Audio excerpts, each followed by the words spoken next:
यीशु मसीह के नाम से सबको जय मसीह की। आज का वचन है यूहन्ना रचित सुसमाचार उसका 14 अध्याय 31 वचन।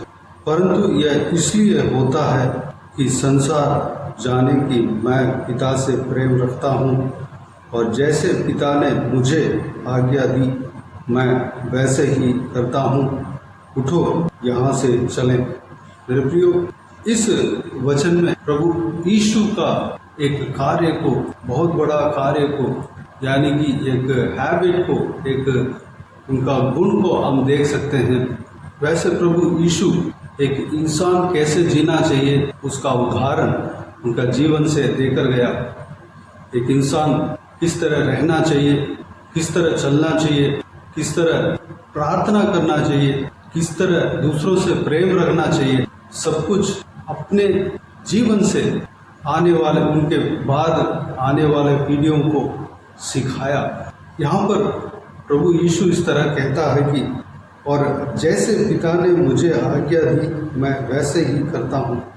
प्रभु यीशु का एक गुण को हम देख सकते हैं, वह पिता से प्रार्थना करता था। लूका रचित सुसमाचार उसका 6 अध्याय 12 वचन में हम देखते हैं, उन दिनों में वह पहाड़ पर प्रार्थना करने गया और परमेश्वर से प्रार्थना करने में सारी रात बिताई। 13 वचन, जब दिन हुआ तो उसने अपने चेलों को बुलाकर उनमें से 12 चुन लिए और उनको प्रेरित कहा। यहाँ पर हम देखते हैं कि एक डिसीजन लेने से पहले अपने पिता से जाकर रात भर प्रार्थना किया। उनके चेलों को चुनाव करने से पहले, उनके चेलों को चुनने से पहले अपने पिता से रात भर प्रार्थना किया। वह पिता से क्या प्रार्थना किया? प्रार्थना क्या होता है? अगर प्रभु यीशु अपने पिता से प्रार्थना किया तो पिता और प्रभु यीशु का कन्वर्सेशन वहाँ पर होता होगा। पिता अपने इच्छा को, अपने योजना को अपने पुत्र से कहा होगा, और पुत्र यानी कि प्रभु यीशु अपने इच्छा को अपने पिता के पास कहा होगा। ऐसे कन्वर्सेशन चला होगा। प्रार्थना क्या होता है? परमेश्वर से बात करना, परमेश्वर से जो भी बात है परमेश्वर से शेयर करना, बात करना, मांगना, और परमेश्वर का आवाज़ को सुनना और परमेश्वर से बातें करना। मेरे प्रियो, हमें इस परमेश्वर प्रभु यीशु ने दिया हुआ उदाहरण के अनुसार हमें भी जीना है। जो इस वचन में जो हमने देखा है, यूहन्ना रचित सुसमाचार उसका 14 अध्याय 31 वचन में जो प्रभु यीशु का गुण को हमने देखा है, वैसे ही हमें भी करना है। जिस तरह प्रभु यीशु अपने पिता से पूछ कर एक एक काम करते थे, उनके आज्ञा के बिना कोई काम नहीं करते थे। पिता ने प्रभु यीशु को जो कुछ भी आज्ञा देता वैसे ही करते थे। जैसे ही पिता ने उनको आज्ञा दी है वैसे ही करते थे, सेम करते थे। वैसे ही हमें भी करना है। प्रभु यीशु पिता का एक पार्ट है। प्रभु यीशु परमेश्वर का और एक रूप है। पिता और प्रभु यीशु एक है, लेकिन वो इंसान बनकर इस धरती में जन्म लिया, इसलिए पुत्र के नाम से जाना गया, प्रभु यीशु के नाम से जाना गया, परमेश्वर का पुत्र के नाम से जाना गया, लेकिन वह परमेश्वर है। हम परमेश्वर प्रभु यीशु के नाम से प्रार्थना करते हैं, प्रभु यीशु से प्रार्थना करते हैं। हमें भी प्रभु यीशु से उनकी इच्छा को पूछना चाहिए, उनकी इच्छा के अनुसार हमें चलना चाहिए। हम जो कुछ भी कार्य करते हैं उससे पहले प्रभु यीशु से हमें डिस्कस करना है, उससे पहले हम परमेश्वर से प्रार्थना करना है। जो कुछ भी करते हैं, जो कुछ भी डिसीजन लेते हैं, उससे पहले हमें परमेश्वर से पूछना है, परमेश्वर ये कार्य सही है कि नहीं, ये कार्य जो मैं करना चाह रहा हूँ वह सही है कि नहीं। अगर सही है तो मुझे चलाना, अगर गलत है तो उससे मुझे बचाना। इस तरह की जब हम प्रार्थना करते हैं, प्रभु यीशु हमारा जीवन में कार्य करेगा।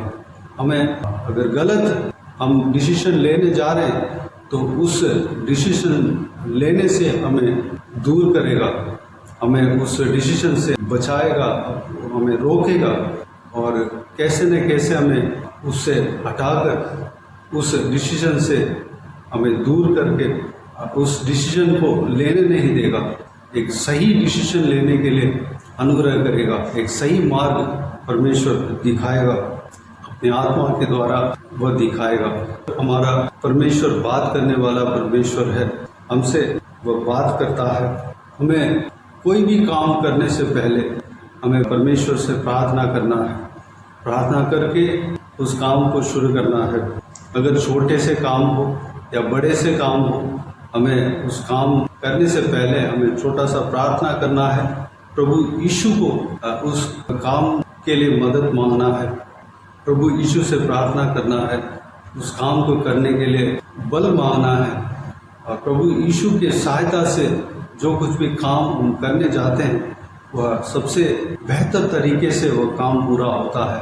मेरे प्रियो, अगर वह काम गलत है तो उस चीज़ से हमें परमेश्वर हमें हटा देंगे और सही मार्ग में हमें चलाएंगे। अगर कोई भी काम करना है, वह काम हमसे नहीं हो रहा है, हमसे होने की संभावना ही नहीं है और सारे द्वार बंद हो रखा है, तो हम प्रार्थना करते हैं तो परमेश्वर अगर उनकी इच्छा है तो उनकी योजना में है तो उस मार्ग को खोलता है। कोई भी एक मार्ग दिखाएगा, एक आसान मार्ग, एक सही मार्ग, एक सीधा मार्ग परमेश्वर दिखाएगा। हमें प्रार्थना करना ज़रूरी है, हमें हर एक चीज़ के लिए प्रार्थना करना ज़रूरी है। प्रभु यीशु के हाथों में उस काम को सौंप देना है, प्रभु यीशु को सौंप देना है, प्रभु यीशु उस काम को चलाने के लिए प्रार्थना करना है। तो आइए मेरे प्रियो, इस बातों के अनुसार हम चलने के लिए, हम हर प्रतिदिन परमेश्वर से प्रार्थना करने के लिए, हर काम से पहले हम प्रभु यीशु से प्रार्थना करने के लिए, प्रभु यीशु से हम प्रभु यीशु के नाम से हम प्रार्थना मांगने के लिए हम प्रार्थना करें। हम अपने आप को परमेश्वर के हाथों में समर्पित करें। छोटे से छोटे काम हो, चाहे बड़े से बड़े काम हो, चाहे कैसे भी काम हो, हमें हर एक काम को प्रार्थना से ही शुरू करना है।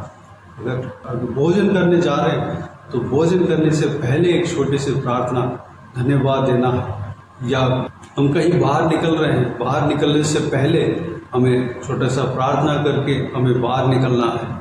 पढ़ाई करने से पहले छोटा सा प्रार्थना करके हमें पढ़ाई शुरू करना है। अगर कहीं शादी ब्याह में जाते हैं उससे पहले हमें प्रार्थना करके बाहर निकलना है और आकर धन्यवाद देना है। इस तरह की आदत, इस तरह की हैबिट हमारे अंदर आना चाहिए। मेरे प्रियो, इस बात पे हम चलने के लिए अपने आप को परमेश्वर के हाथों में समर्पित करें। आइए हम प्रार्थना में जाएं। स्वर्ग पिता, दयालु परमेश्वर, आपको धन्यवाद देता हूँ आज के इस बहुमूल्य वचन के लिए, आपको धन्यवाद देता हूँ परमेश्वर। पिताजी, बीते दिनों में हमें संभाला, सुरक्षित रखा, बचाया, आपको धन्यवाद देता हूँ। आज के इस बहुमूल्य वचन के द्वारा हमने जो कुछ भी सीखा है पिता, उस बात के लिए आपको धन्यवाद देता हूँ परमेश्वर। आपने हमें उदाहरण देकर गया परमेश्वर, एक इंसान कैसे जीना चाहिए हमें परमेश्वर एक प्रैक्टिकली हमें बता कर गया। पिताजी, आपको धन्यवाद देता हूँ परमेश्वर। आप जो कुछ भी काम करते हैं पिता की इच्छा के अनुसार ही आप करते हैं परमेश्वर। जो कुछ भी काम करते थे, हालेलुया, आज भी करते हैं, पिता की इच्छा के अनुसार ही आप करते हैं। पिताजी, मैं आपको धन्यवाद देता हूँ, वह गुण हमारे अंदर देना परमेश्वर, हम भी आपके इच्छा के अनुसार ही करने पाए परमेश्वर। आप जो कुछ भी इच्छा रखते हो वही हम करने पाए, जो आप बताते हैं परमेश्वर वही चीज़ हम करने पाए परमेश्वर। अनुग्रह देना पिता, हालेलुया। जिस तरह परमेश्वर कोई भी डिसीजन लेने से पहले प्रार्थना करते थे परमेश्वर, हमने वचन में देखा पहाड़ी पर चढ़कर परमेश्वर पूरी रात प्रार्थना किया। जब आपका चेलों को, प्रेरितों को चुनने से पहले आप पूरी रात प्रार्थना किया, उसके बाद परमेश्वर आपने आपके चेलों को चुना परमेश्वर। पिताजी, हम कोई भी काम करने से पहले, कोई भी डिसीजन लेने से पहले परमेश्वर आपसे हम प्रार्थना करने पाए, प्रार्थना में लगे रहने पाए परमेश्वर। पिताजी हर काम करने से पहले पिता जब हम प्रार्थना करके कोई भी डिसीजन लेते हैं, अगर वो डिसीजन सही हो तो परमेश्वर आप उसका द्वार खोलते हैं, अगर गलत हो तो परमेश्वर उस चीज़ से हमें हटा देते हैं। परमेश्वर पिता आपको धन्यवाद देता हूँ। परमेश्वर हर काम करने से पहले हम आपसे प्रार्थना करने पाएँ, आपका मदद मांगने पाएँ। परमेश्वर पिताजी हम खुलकर बात करने पाएँ आपसे। पिता धन्यवाद देता हूँ परमेश्वर, आपका आवाज़ को हम सुनने पाएँ, आपका इच्छा योजना जो है परमेश्वर आप हमसे बात करना। पिताजी आपका आवाज़ को हम सुनने के लिए अनुग्रह देना, हमारे कानों को खोलना, आपके वचन के द्वारा हमसे बातें करना। पिता धन्यवाद देता हूँ, हम हमेशा आपसे प्रार्थना करने में, आपका वचन पढ़ने में, मनन करने में लगने पाए। परमेश्वर अनुग्रह देना पिता, आपकी तरफ प्रार्थना करने पाए। बाकी सारे बातों को आपके हाथों में सौंपते हैं। जो कोई भी इस वीडियो को देखते हैं, सुन रहे हैं परमेश्वर, उन सभी को आशीष देना, संभालना। परमेश्वर आज के दिन में जो कुछ भी काम करने जा रहे हैं, सारा कामों में सफलता देना। परमेश्वर हर एक जन इस बहुमूल्य वचन के अनुसार, संदेश में जो कुछ भी हमने देखा है उस बातों के अनुसार चलने के लिए हालेलुया हर एक जन को तैयार करना। पिता धन्यवाद देता हूँ। बाकी सारे बातों को आपके हाथों में सौंपते हैं। सारा जलाल आदर महिमा आपको मिलती रहे, सभी को सुरक्षित रखना, संभालना। परमेश्वर हालेलुया आपके लहू से छिपाना। पिता सारे बातों को प्रभु यीशु मसीह के नाम से मांगते हैं, सुन और ग्रहण कर। आमीन आमीन। प्रभु यीशु मसीह के नाम से प्रभु यीशु मसीह का आशीष और अनुग्रह हम सभी के ऊपर बने रहे। आमीन आमीन। मेरे प्रियो, इस चैनल को सब्सक्राइब करें और शेयर करें। अगर किसी को भी प्रार्थना का विषय हो तो डिस्क्रिप्शन में दिए हुए नंबर पर कॉल करके प्रार्थना करा सकते हैं। हम आपके लिए प्रार्थना करेंगे। किस सेवकाई के द्वारा परमेश्वर आपके जीवन में कार्य किया हो वो भी हमें बता सकते हैं, ताकि हम सब मिलकर परमेश्वर को धन्यवाद दे सकें, महिमा कर सकें। आप अपना व्यक्तिगत प्रार्थना में हमारे लिए प्रार्थना कीजिए, इस सेवकाई के लिए, इस सेवकाई का बढ़ोतरी के लिए, इस सेवकाई में जुड़े हुए हर एक जन के लिए, उनके आशीष के लिए, तरक्की के लिए, आत्मिक उन्नति के लिए प्रार्थना करें। प्रभु यीशु आप सबको आशीष दें। आमीन आमीन।